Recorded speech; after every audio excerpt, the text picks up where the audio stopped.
Le Seigneur soit avec vous. Et avec votre esprit. Évangile de Jésus-Christ selon saint Luc.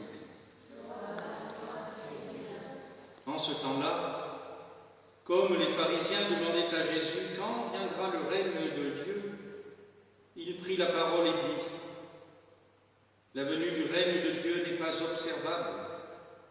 On ne dira pas : voilà, il est ici, ou bien il est là. En effet, voici que le règne de Dieu est au milieu de vous.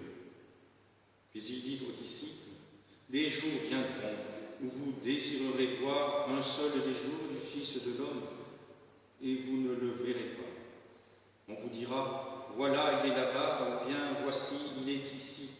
N'y allez pas, ne courez pas. En effet, comme l'éclair qui jaillit illumine l'horizon d'un bout à l'autre, ainsi, le Fils de l'homme, quand son jour sera là. Mais auparavant, il faudra qu'il souffre beaucoup et qu'il soit rejeté par cette génération. Acclamons la parole de Dieu. Louange à toi, Seigneur Jésus.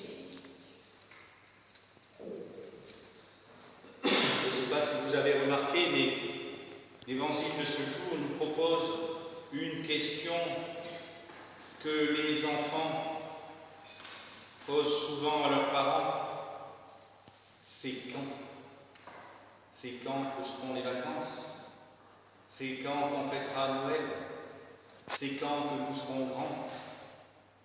Et en fin de compte, ce que demandent les pharisiens, c'est quand ? Oui, quand viendra le règne de Dieu ? Éternelle question du croyant face au dessein de Dieu. Pourtant, ce moment ne viendra pas comme un fait observable. On vous dira. Et Jésus répond : N'y allez pas. Le royaume n'est pas un projet d'homme, mais il est don de Dieu. Nous n'avons aucun pouvoir sur l'avenir, et tant mieux. Nous n'avons aucune certitude quant au lieu, et tant mieux. Aucune certitude quant au comment et au quand, et tant mieux. Pourtant, Jésus nous donne dans les évangiles une indication. Le royaume de Dieu, c'est ici et maintenant. C'est-à-dire partout où est le Christ, est le royaume. Que ce soit ici, dans cette chapelle, que ce soit chez nous, seuls, que ce soit dans notre lieu de travail, partout où est le Christ, est le royaume.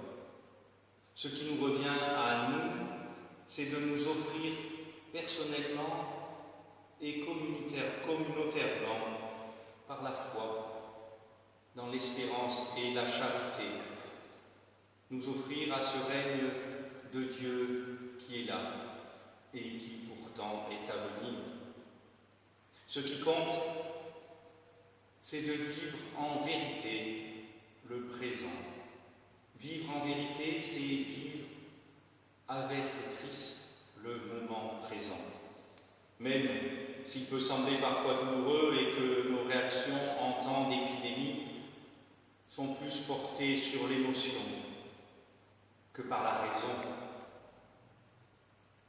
Comme je vous l'ai dit en introduction, nous ne sommes pas une Église persécutée.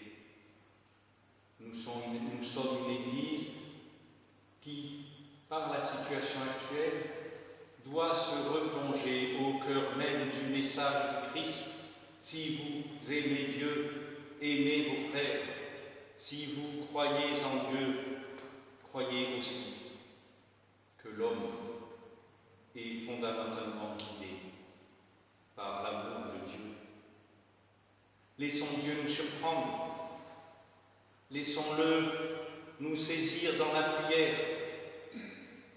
Qu'ai-je besoin de le dire à une communauté de religieuses qui fondent la parole. Quant à l'avenir, seule une réflexion lucide et courageuse sur le présent vont nous permettre de semer un grain qui portera des fruits. Jésus nous invite à la patience, une patience dans la foi, afin de faire taire des questions téméraires ou des questions terriblement humaines. Frères et sœurs, soyons ces pauvres de cœur qui acceptent d'accepter le présent avec toutes ses contraintes, avec la force que l'Esprit Saint nous donne pour vivre